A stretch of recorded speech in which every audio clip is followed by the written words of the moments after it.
अर्पित है, ऋषि भर तुम्हें समर्पित है।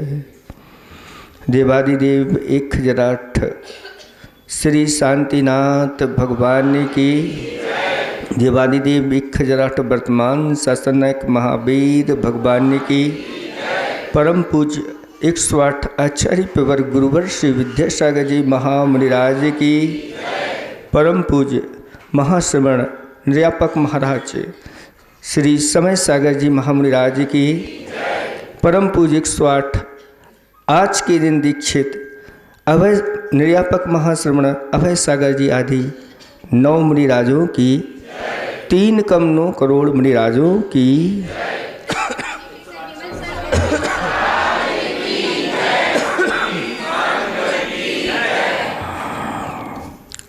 धर्म स्नेही भवात्माओं,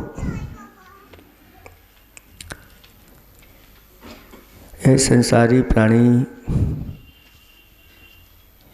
सुख चाहता है। चाहता है कि नहीं? दुख कौन चाहता है? दुख कोई नहीं चाहता। दुख से डरता है और दुख आने के पहले ही उसका प्रतिकार करने के लिए तैयार हो जाता है। थोड़ी सी खबर मिल जाए कि इस वर्ष गर्मी बहुत तेज पड़ना है, अब पड़ेगी जब पड़ेगी, लेकिन तैयारी अभी से हो जाती है। थोड़ी सी खबर मिल जाए कि इस बार कोई झूठी कह दे कि बहुत तेज ठंड पड़ना है, और लोग प्रतिकार के लिए तैयार हो जाते हैं। फिर भी जितना प्रतिकार करते चले जाते हैं, दुख पुनः पुनः नए नए रूप में सामने खड़ा हो जाता है। आचार्य भगवंतों ने कहा कि यह संसार का सुख सुख नहीं, ये सुखाभास है। सुख जैसा लगता है, लेकिन आगे जाकर के वह दुख की परंपरा को बढ़ा देता है जब हम उसके प्रतिकार में लग जाते हैं। उदाहरण के रूप में देखें, जैसे आप कुछ कार्य कर रहे हैं, इतने में आकर के एक मच्छर आपके जांग पर बैठ गया और उसने अपना काम कर दिया, तो आपने उसको मारा नहीं। क्यों नहीं मारा आपने? क्योंकि आप अहिंसा धर्म को पालन करने वाले हैं। किसी ने कहा कि मच्छर ने मुझे काटा, ये उसका जुनून था, ये उसका जुनून था। हमने उसको इसलिए नहीं मारा क्योंकि उसमें मेरा खून था। अपने खून को कौन मारेगा? अरे उसने ले लिया है आपका एक बूंद, अब तो वह आपका ही हिस्सा हो गया। अब उसको कैसे मार सकते हैं? उसको नहीं। हम तो किसी जीव को मारते नहीं, क्योंकि भगवान महावीर स्वामी ने जियो और जीने दो का उपदेश दिया। सभी प्राणी जीना चाहते हैं, मरना कोई नहीं चाहता। जैसे हम, ऐसे ही वह जीव हुआ करते हैं। तो इस संसार का जो सुख उदाहरण दे रहे थे कि उसको हमने मारा नहीं, हटा दिया। तो वहाँ से हटाया तो हाथ पर आकर के बैठ गया, और वहाँ डंक मारा तो वहाँ से ज़्यादा पीड़ा हाथ में हो गई, क्योंकि पैर से ज़्यादा हाथ कोमल होते हैं। फिर वहाँ से उसको भगाया तो वह कान पर आके बैठ गया। फिर कान पर से उसको भगाया तो नाक पे आकर के। तो जैसा जैसा हम प्रतिकार करते जाते हैं ऐसे ऐसे वो दुख की परंपरा भी बढ़ती चली जाती। आचार्य भगवंतों ने कहा ये संसार के सुख कैसे हैं, तो कर्म पर वसे,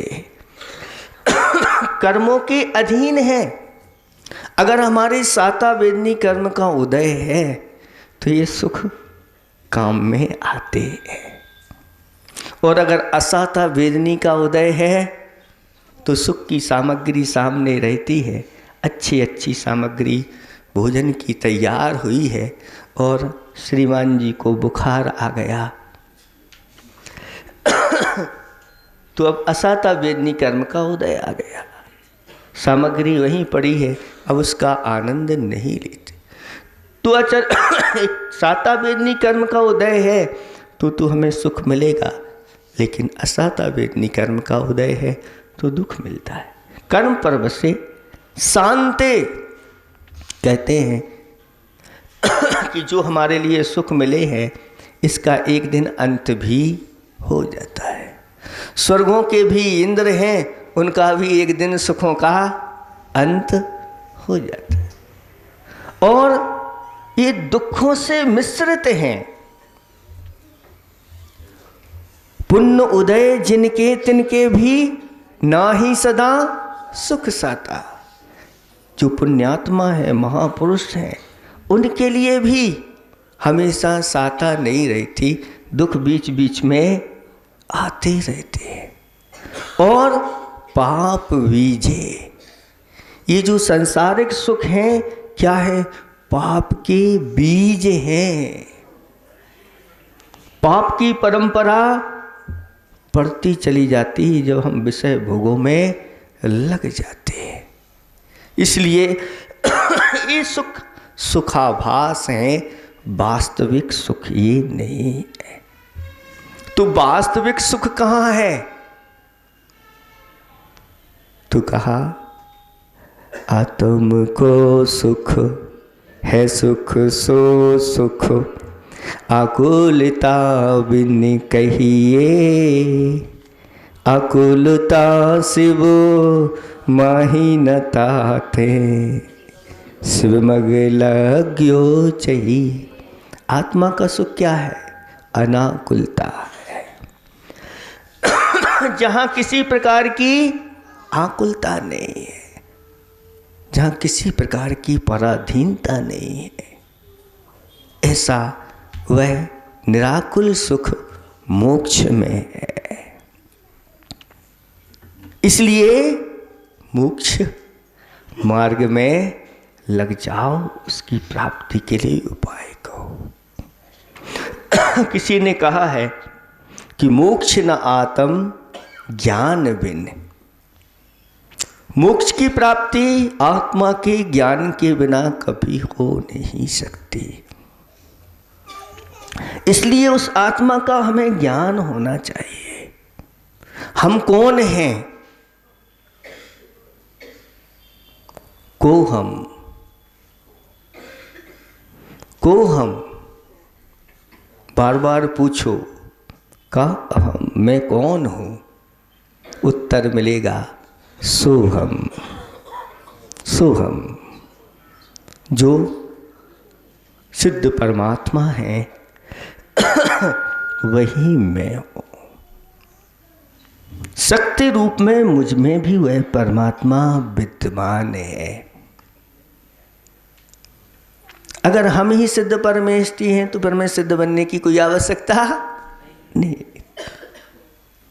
तो इसका अर्थ है कि शक्ति रूप में हमारे अंदर वह परमात्मा विद्यमान है।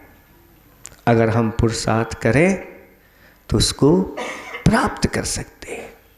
जिससे यहाँ पंडित कितने लोग हैं? कितने लोग पंडित हैं? अरे सामने तो पंडित जी बैठे हैं। आप भी चाहो तो बड़ी मिनटों में हम पंडित बना देंगे आपको। इनको तो बहुत पुरुषार्थ करना पड़ा होगा, शास्त्री की है। वर्षों लग गए होंगे, मिनटों में परमाणु। कैसे? तो पाषाणेषु यथा हेमं, दुग्ध मध्ये यथा घृतम, तिल मध्ये यथा तैलम, देह मध्ये तथा शिवा, काष्ठ मध्ये यथा वह्नि, शक्ति रूपेण तिष्ठति। अयमात्मा शरीरेषु यो जानाति स पंडिता। जो इतना जान लेता है वह पंडित है। जैसे स्वर्ण पाषाण में स्वर्ण शक्ति रूप से विद्यमान रहता है, दुग्ध मध्ये यथा घृतम,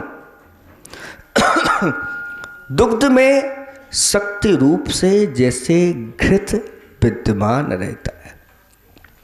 दूध में घी दिखाई देता है, दूध घी है कि नहीं? दूध घी है? दूध को घी मान लो। अगर दूध को घी मानोगे तो फिर हम ही कहेंगे फिर आप घी खरीदने की कोई आवश्यकता, उस दूध को ही रोटी में अच्छी तरह से चुपड़ के खा लो, कि दूध का आनंद आएगा? नहीं आएगा। इसी प्रकार से आचार्य भगवान कहते हैं कि इस दूध में शक्ति रूप से घृत है। अगर आप पुरुषार्थ करो तो उस शुद्ध घी की प्राप्ति हो सकती है। तिल मध्ये यथा तैलम, जैसे तिल में तेल व्याप होकर के फैल करके शक्ति रूप से रहता है, जिस प्रकार से वन्नी लकड़ी में वह शक्ति रूप से विद्यमान रहती है। अयमात्मा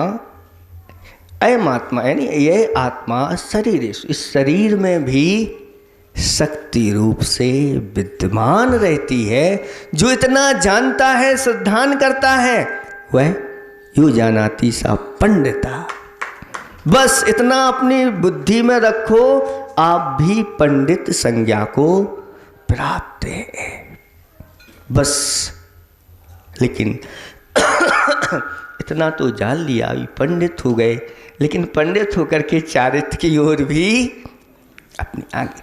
तो मोक्ष न आतम ज्ञान बिन, क्रिया ज्ञान बिन माहि। जो क्रियाएं हैं वो ज्ञान के बिना सार्थक नहीं होती।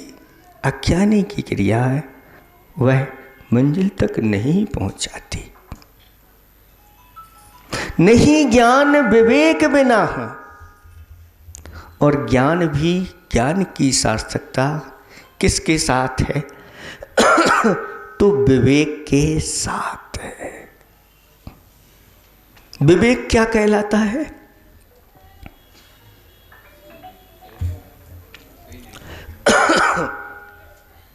जो इन प्रश्नों को हल करते हुए अपनी क्रियाओं को करता है। क्या,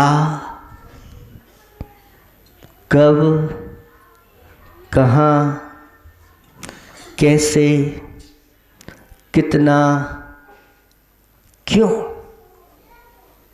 क्या जानते हो? अब भूख लगी हुई है, दो व्यक्ति हैं, एक विवेकी और एक अविवेकी। तो सबसे पहले विवेकी व्यक्ति प्रश्न चिन्ह लगाएगा कि भूख लगी है तो क्या खाएं? तो जो खाने योग्य है, जो भक्ष्य है, वही खाए, वही भक्ष्य वस्तु खाएगा, अभक्ष्य नहीं खाएगा। मांस आदि का सेवन नहीं करेगा विवेकी व्यक्ति। और जो भोजन जिसमें त्रस जीव पाए जाते हैं, ऐसे त्रस्त जीवों से भरे हुए वस्तु का भी वह सेवन नहीं करेगा क्योंकि वह मर्यादित नहीं है, अवक्ष है। आज बहुत सारी वस्तुएं आ रही हैं जिनमें ये अवक्ष वस्तुएं डली रहती हैं। ऐसे फास्ट फूड है जिनमें अवक्ष की में भी महाअवक्ष पिग फैट है। फिर भी हम आंखें बंद करके नहीं खाते, आंखें खोल करके जानते हुए भी इसमें ये चीज़ें पड़ी हुई हैं, फिर भी खाते चले जाते हैं। यही तो अविवेक है। फूटी आंख विवेक की, क्या करे जगदीश। और कंचनी आँखों 300, मनीराम खो 30। जब विवेक की आंख फूट जाती है तो किसको कितना देना है ये विवेक भूल जाता है। और कंचनिया जो नृत्य करने वाली है उसको तो 300 है, और जो गुणवान विद्वान पंडित आए हैं उनको 30 रुपये का टीका कर देते हैं। ये विवेक अगर अपने अंदर जागृत नहीं हुआ तो मनुष्य जीवन यूं ही निकल जाएगा। इसलिए क्या खाना, तो आचार्य भगवत ने कहा कि अवक्ष वस्तु मद मांस मधु का तो संकल्प पूर्वक त्याग करो। और इसके साथ एक और महाविकृति मक्खन भी रखा गया है शास्त्रों में। मद मांस मधु और मक्खन, ये 4 महाविकृतियां हैं। इनका सेवन नहीं करना, क्योंकि इनमें बहुत जीवों की उत्पत्ति हो जाती है, जीवों का घात होता है। इसलिए संकल्प पूर्वक आपने जैन कुल में जन्म लिया है तो इनका त्याग कर देना।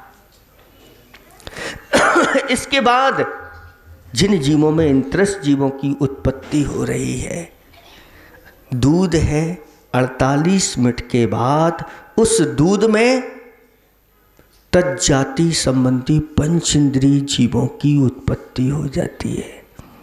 गाय का है तो गाय के आकार के सफेद, उसी में वह उत्पन्न हो जाते, दिखाई नहीं देते। भगवान ने कहा है, केवल ज्ञान में मैंने देखा है। भैंस का है तो भैंस के आकार के उसमें उत्पन्न हो जाते हैं। इसलिए मर्यादा का वस्तु को सेवन करना। हम आपसे पूछते हैं, बाजार से आप दवाई लाए हैं, उसकी इसमें एक्सपायर डेट डली हुई है, निकल गई है, उसका सेवन आप लोग करते हैं क्यों? महाराज मर गए तो क्या होगा?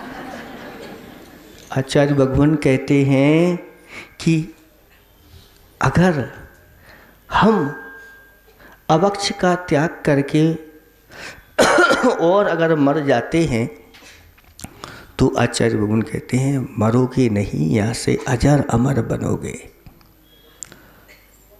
और अवक्ष खा करके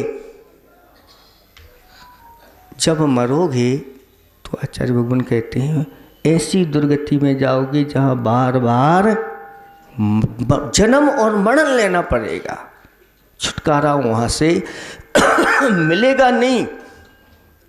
इसलिए ऐसी अवक्ष वस्तु का सेवन करके हम अनंत बार जन्म मरण करते आए हैं। इसलिए अवक्ष वस्तु नहीं जिसमें इतने जीवों के। अचार आप लोग खाते हैं? अचार जितना पुराना होता चला जाता है उतना ही वह टेस्टी महाराज होता कि नहीं होता बताओ। लेकिन उसमें जितना पुराना हो जाता है उतनी ही संख्या में उस जीवों के गुणत क्रम से उसमें उत्पत्ति और मरण होते चले जाते। जितना अचार सड़ता चला जाएगा उतनी जीवों की उत्पत्ति इसमें हो जाती है। इसलिए जैनेतर ग्रंथों में, जैन ग्रंथों में तो लिखा ही है, जैनेतर ग्रंथों में कहा कि नरक के 4 द्वार हैं। प्रथमम रात्रि भोजनम, द्वितीयम पर स्त्री सेवनम, तृतीयम कंदमूलकम, चौथा कौन? संधानकम, अचार मुरब्बा जो बासा होता है वह नरक का द्वार है। हे बब्बात्माओ, इस उच्च कुल में लेकर के अगर इस जिह्वा इंद्री को जीता नहीं तो नरकों में जाकर के वहाँ पर असंख्यात वर्षों तक दुख ही दुख मिलते हैं। खाने को दाना नहीं मिलता और पीने को पानी नहीं।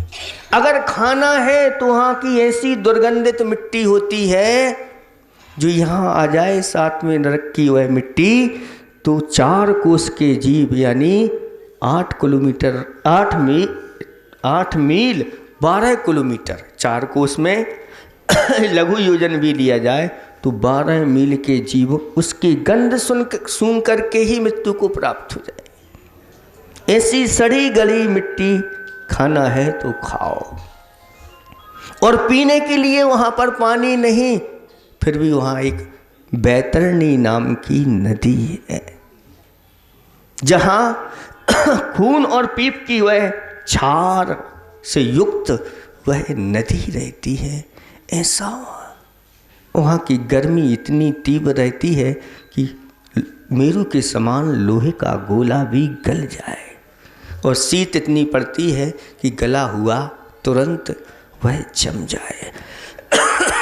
ऐसी शीत उष्ण पाई जाती है, ऐसे दुख वहाँ प्राप्त होते हैं अभक्ष भक्षण करने से। हे बब्बात्मन, थोड़ा विवेक की आँख खोल और अपने आप को जागृत कर ले। क्या खाना? ये प्रश्न चिन्ह लगा करके भूख मिटाना, नहीं तो भूखे ही मर जाना। भूखे मर जाना अच्छा है, क्योंकि भूखे मर जाएंगे तो यहाँ से हम जाएंगे वहाँ अजर अमर बनेंगे। अजर अमर का अर्थ है देव पर्याय मिलेगी, और देव जल्दी नहीं मरते, चिरकाल तक जीते, सागरों पर। इसलिए उनको अमर कहा। अजर क्यों कहा?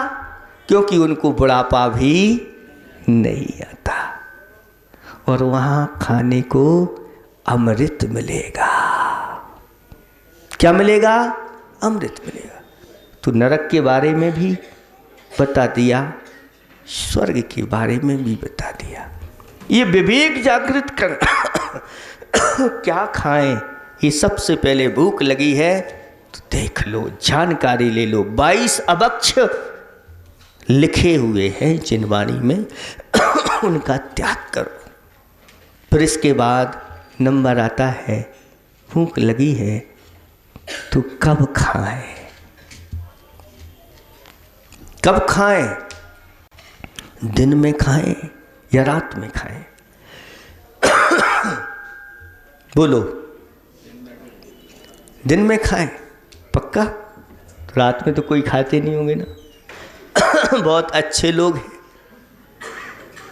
क्योंकि रात में खाने के परिणाम महापरिणाम शास्त्रों में लिखे गए, महापाप कहा गया।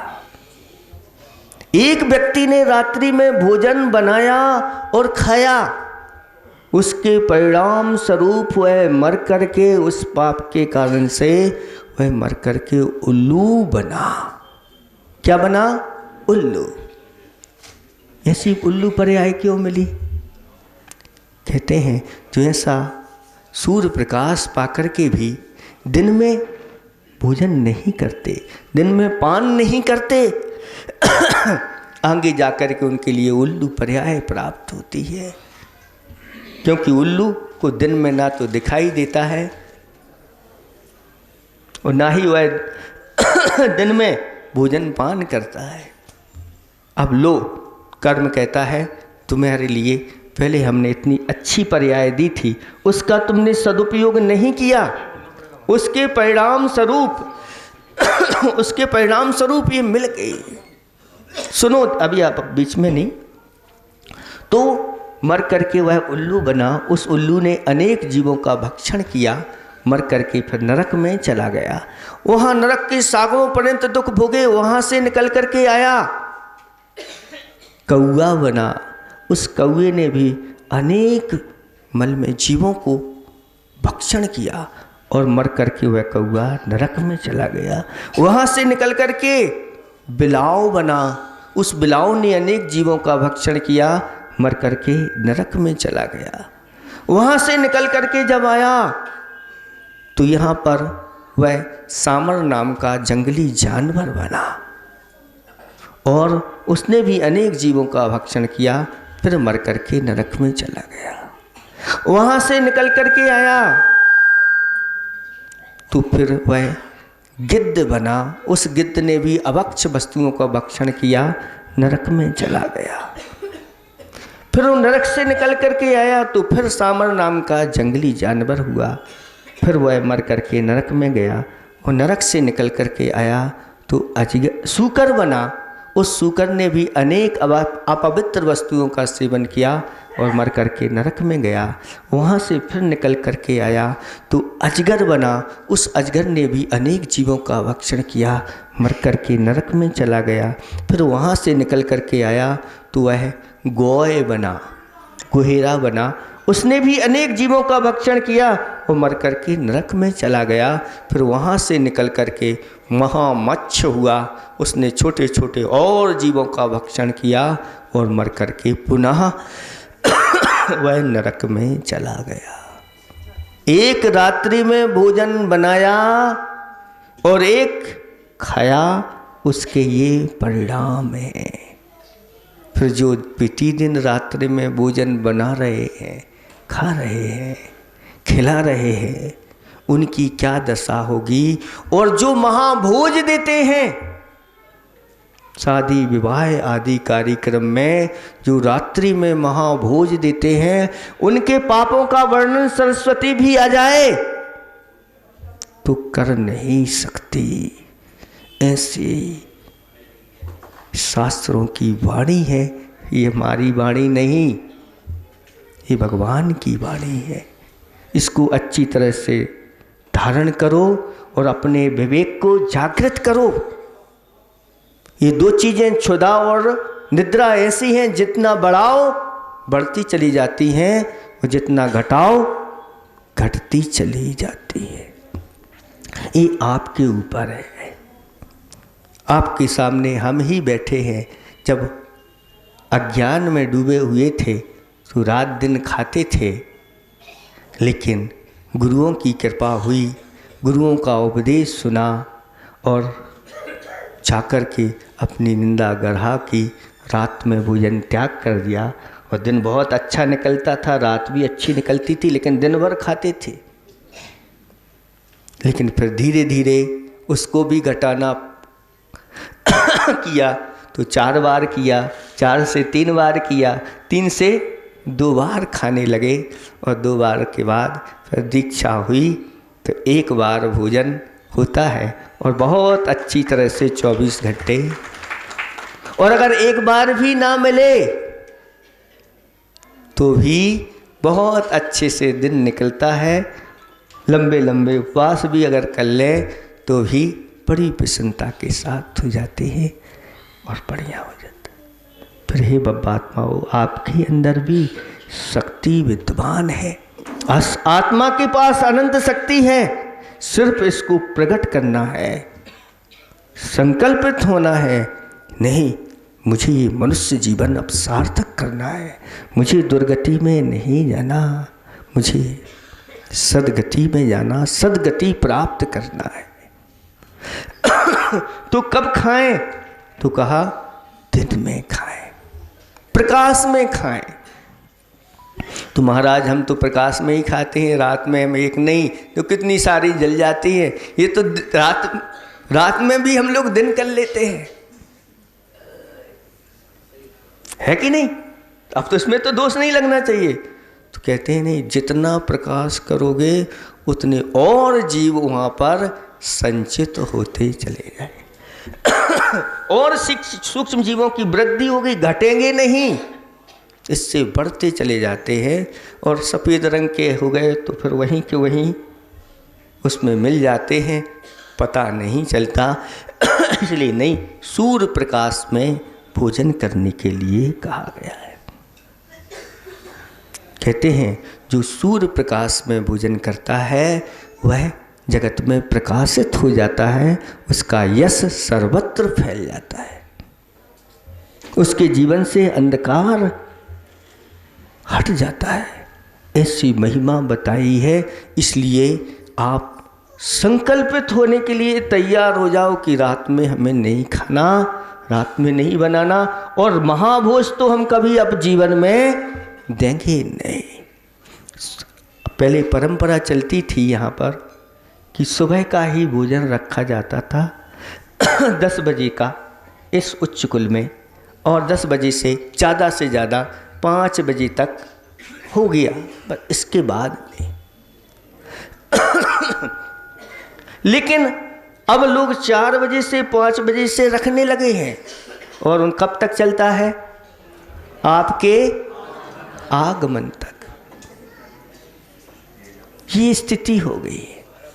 जैनेतर लोग, सुनो, जैनेतर लोग भी भोजन आदि जब भोज कराते हैं, भले उनका रात में हो, लेकिन जैन भाइयों को बुलाएंगे तो उनकी व्यवस्था, वो कहते हैं आपकी व्यवस्था दिन में है। वो दिन में रखते हैं, लेकिन फिर आप कहते हैं नहीं, हमें तो सब, आप तकलीफ मत करो, और उनके लिए आप बुलाते हैं तो आपके आगमन तक। ये सब चलिए विचारणी है, ये अविवेकपूर्ण कार्य हो रहे हैं। इन अविवेकपूर्ण को पढ़ना। यहाँ पर सारे जनालयों के पदाधिकारी बैठे हुए हैं, कमेटी बैठी हुई है, और कहीं भी ये कार्यक्रम होते हैं तो पहले कमेटी से अनुमति ली जाती है, भैया हम ऐसा करना चाह रहे हैं।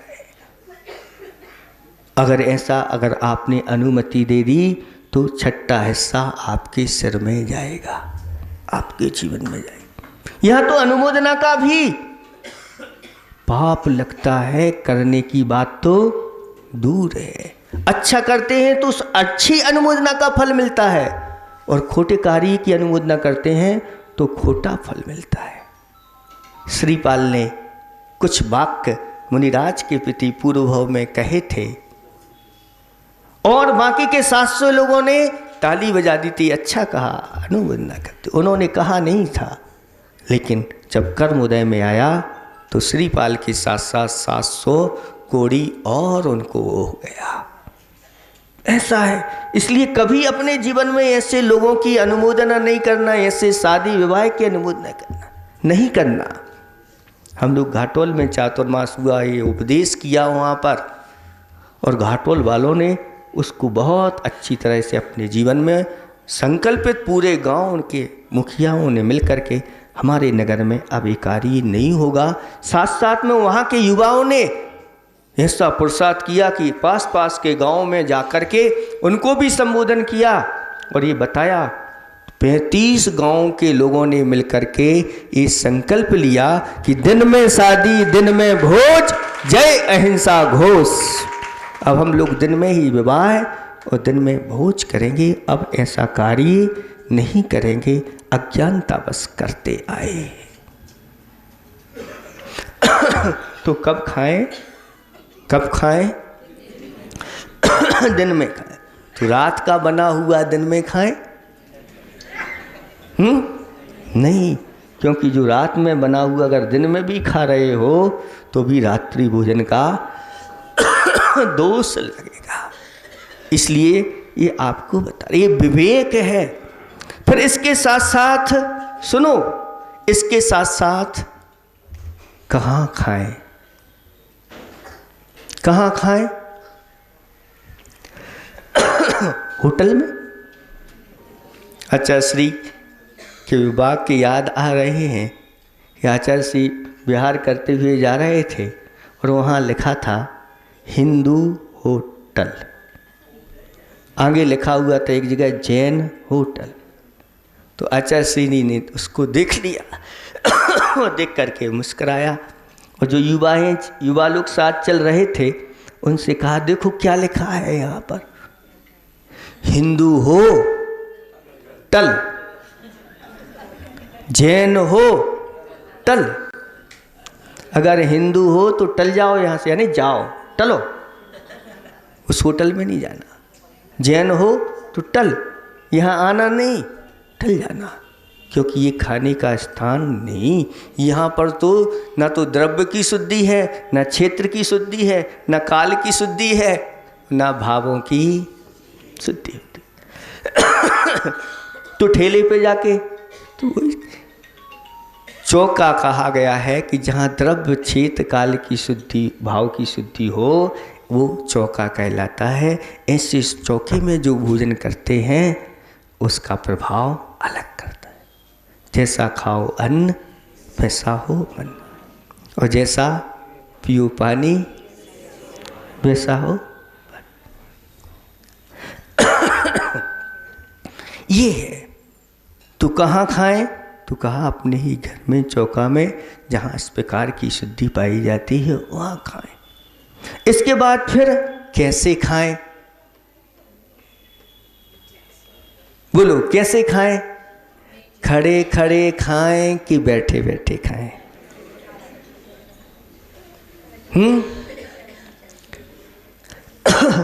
कुछ वर्षों पूर्व यहाँ पर भारतवर्ष में सब बैठ करके ही खाते थे, यही भारतीय पद्धति थी। लेकिन अब सब लोग खड़े होकर के खाने लग गए। हमें ऐसा लगता है कि ये सभी लोग मुनिराज बनने की तैयारी हंसते हैं आप लोग हैं? नहीं, ऐसा नहीं है क्या? ऐसा तो नहीं है। नहीं नहीं महाराज, महाराज बनने की तैयारी नहीं, क्योंकि शास्त्रों में मुनिराजों के लिए आज्ञा दी गई है कि मुनिराज खड़े होकर के खाए।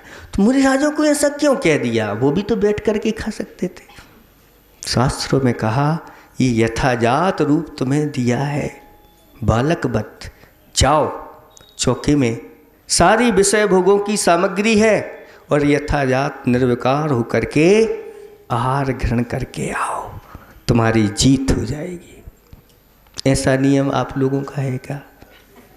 दूसरी बात कही शास्त्रों में, जब तक इन जंघाओं में बल है तब तक आहार ग्रहण करना। जिस दिन इन जंघाओं में खड़े होने की शक्ति नहीं, आहार का त्याग कर देना। हमारे गुरुदेव ने जब तक जंघाओं में बल रहा तब तक तो उन्होंने लिया, चाहे वह 5 मिनट लिया हो चाहे 2 मिनट लिया हो, लेकिन जंघाओं में बल खत्म तो बस अब कुछ ग्रहण नहीं करना। क्या ऐसा आप लोगों का नियम तो नहीं है? या आप लोग ऐसा नियम ले लो तो छूट दे देते हैं खड़े होकर के खाने?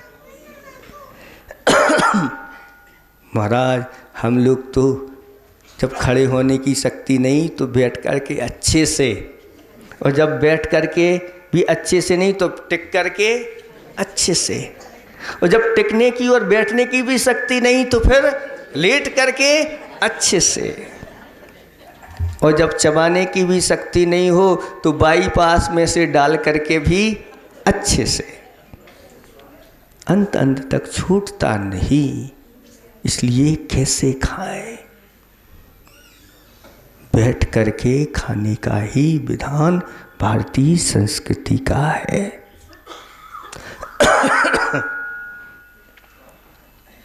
बैठ करके भी, और आज तो ऐसे महाभोज दिए जाते हैं और बड़े बड़े कार्यक्रम हुए और उससे जैसे ही छूटते हैं लोग तो फिर देखो क्या स्थिति होती है। आपको अतिथि के रूप में बुलाया गया है, लेकिन जब इस प्रकार से एक साथ 500,000 लोग छूट तो कहाँ कैसी व्यवस्था करें? अपनी अपनी प्लेट उठाओ और लाइन में लग जाओ। कहाँ आप अतिथि रहे क्या? भिखारी जैसे खड़े हो गए प्लेट लेकर के कि मुझे मुझे ये दे दो, मुझे वो दे दो, मुझे ये दे दो, आदि आदि मांगने लग जाता है। लिफाफा तो बात की बात यहां तक कि मांगने की भी अब कोई जरूरत नहीं, सीधे जा करके टूट पड़ो, जो मिले सो।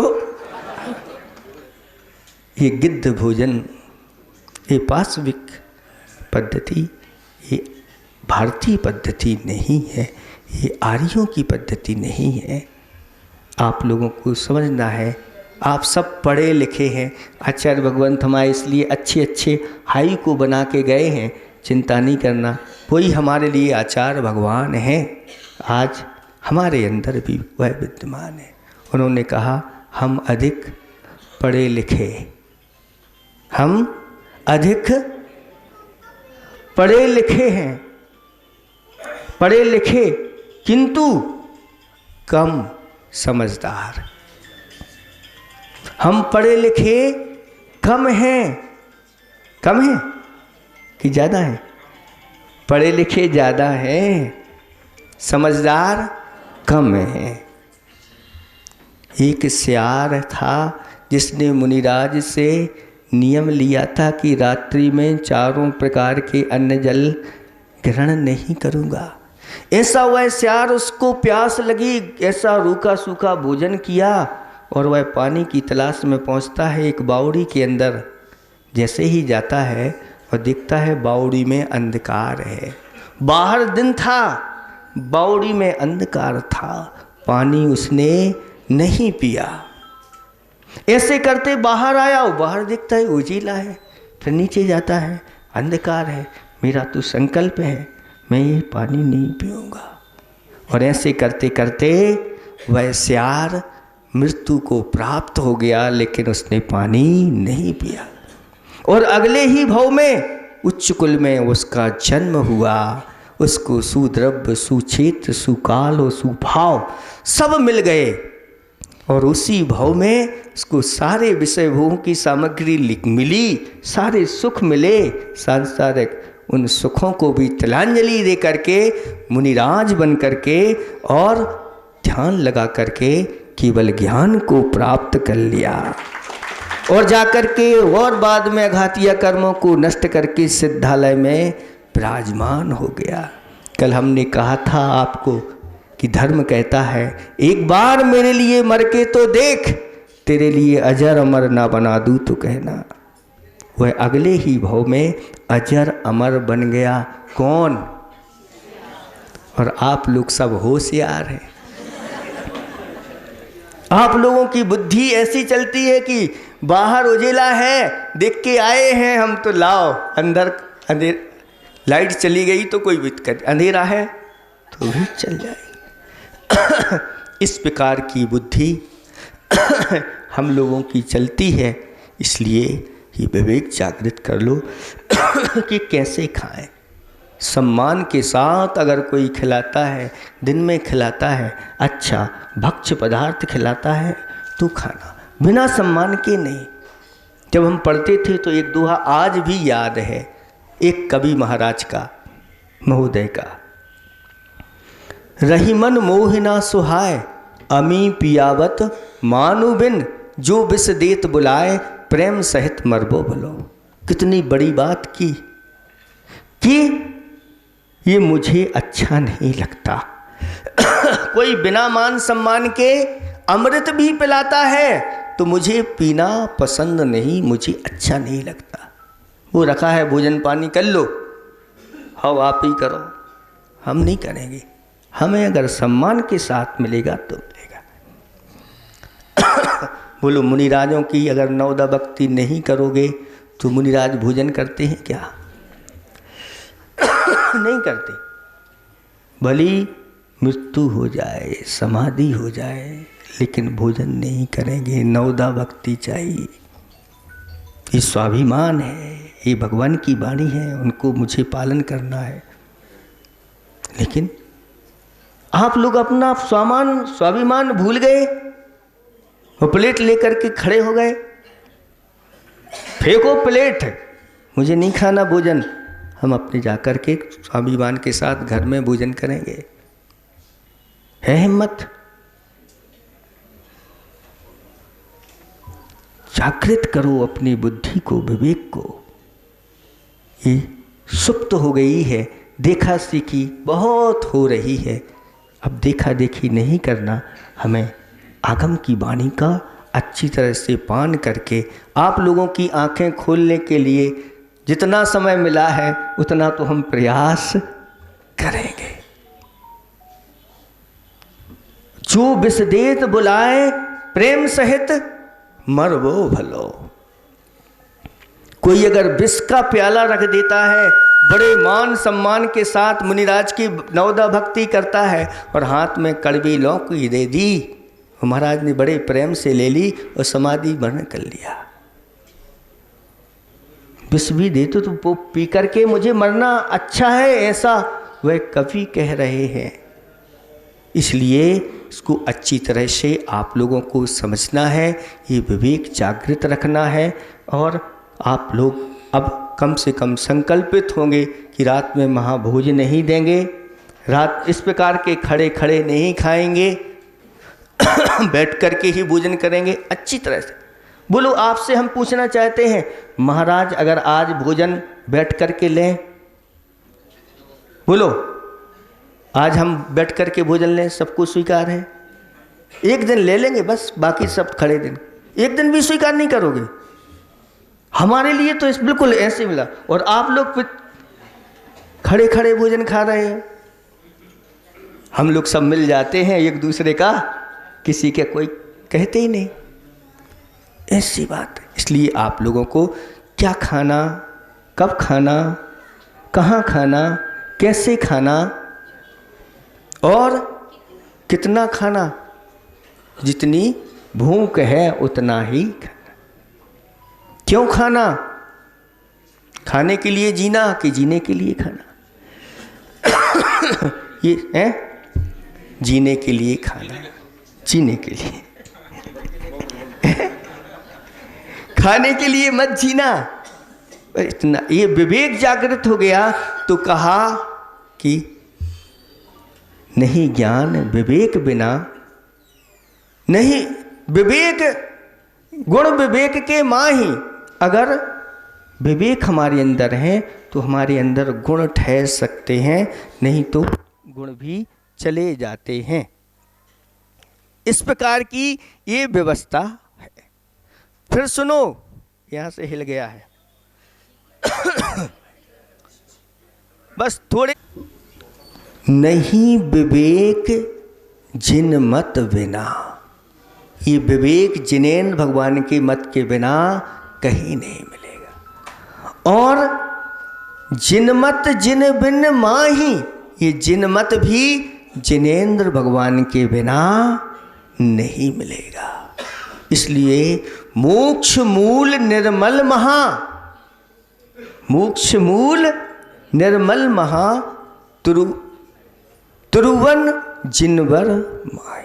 तीन लोक में अगर कोई मोक्ष का मूल है तो ये जिनेन्द्र भगवान हैं। इसलिए इन जिनेन्द्र भगवान के ऊपर अच्छी तरह से श्रद्धा धारण करो, और इन्हीं के ही वचन हैं, इन वचनों को अच्छी तरह से पालो तो वास्तविक जो अतीन्द्रिय सुख है वह आपको प्राप्त हो जाएगा, जहाँ किसी प्रकार की कोई आकुलता नहीं है। आप लोगों के अंदर ये सब सद्बुद्धि आए। आज हमने अपना माल दिखा तो दिया है, लेकिन खरीदा है कि नहीं आप लोगों ने? हैं? 1 घंटे से कितने लोग तैयार हैं कि आज हम रात में भोजन नहीं करेंगे? आज से बहुत अच्छा, बहुत अच्छा, बहुत अच्छा, बहुत अच्छा। पहले से त्याग है तो बहुत अच्छा है, लेकिन जिनका नहीं है वो रात में भोजन नहीं करेंगे। कितने लोग तैयार हैं कि हम बैठ करके भोजन करेंगे? भले कुर्सी चल जाएगी लेकिन बैठे तो कहलाओगे। बैठ के भोजन करेंगे, खड़े खड़े भोजन नहीं कर। बीमारी आदि की छूट है कि बैठ ही नहीं पा रहे हैं, उस अवस्था की सबको छूट है, वो आपका दोष नहीं कहलाएगा। अच्छी तरह से, और जो अवक्ष आदि बताए हैं आज इनको तो सबको ग्रहण करना है। अभक्ष्य ग्रहण नहीं करना, जो नियम दिया जाएगा उसको ग्रहण करना है। ये 4 महाविकृतियाँ हैं, मद्य, मांस, मधु और मर्यादा के बाहर का मक्खन। इसका सेवन कितने लोग आज तैयार हैं कि इसका कभी सेवन नहीं करेंगे, ये दुर्गति में ले जाने वाली चीज़ है। कम हाथ उठ रहे हैं? हाँ, बहुत अच्छा, सबको आशीर्वाद, सबके लिए आशीर्वाद। चलो, संतुष्टि हुई, यहाँ हमारा माल बिक रहा है, कभी फिर पुनः आना हुआ तो और अच्छा माल लेकर के यहाँ बैठने के लिए आएंगे। आज के दिन ऐसे उन मुनिराजों ने दीक्षा धारण की थी गुरुदेव के कर कमलों के द्वारा। उनमें से एक मुनिराज जो पूज्य ब्रह्म सागर जी, दूसरे महाराज चंद सागर जी, उनका भी आज दीक्षा दिवस है। जो गुरुदेव के आशीर्वाद, उनकी कृपा से मंदसौर वालों के लिए उनका चातुर्मास मिला और आपके अंदर ये संस्कार अच्छे आए हैं और हमें इन संस्कारों को और संस्कारित करते चले जाना है। अहिंसा परमो धर्म की।